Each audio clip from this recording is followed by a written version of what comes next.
Last 6 months வந்து நிறைய விஷயங்கள் நடந்துச்சு, நிறைய விஷயங்கள் அன்ஃபேர்னு ஹோம் கிரவுண்ட்ல மும்பை இந்தியன்ஸ் ஃபேன்ஸ் பூ பண்ணாங்க அவரை. இன்னைக்கு அப்ப நான் சொன்னேன் ரொம்ப அன்ஃபேர், ஹார்திக் பாண்டியாவுக்கு இந்த மாதிரி ட்ரீட்மெண்ட் கொடுக்க கூடாது.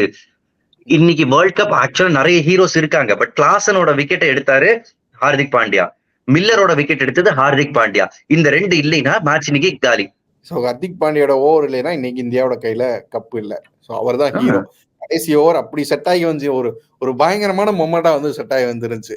சரி, ஒரு ஹீரோ ஆக போறாரு, செஞ்சு காமிச்சிருவாருன்னு பார்த்தா ஃபர்ஸ்ட் பாலே வந்து அது ஒரு யாருக்காரா போட ட்ரை பண்ணிருக்கலாம். அவர் மேபி ரிஸ்க் எடுத்து கூட அவர் போடக்கூடிய ஆள் தான். நம்ம போடுவோம் வைடா வைக்கதான் ட்ரை பண்ணாங்க, அது ஃபுல் டாஸா போச்சு. அது 6 போக வேண்டிய பால் தான். சூரியகுமார் யாதவ் அசாத்தியமான ஒரு கேட்ச புடிச்சிட்டாருங்க.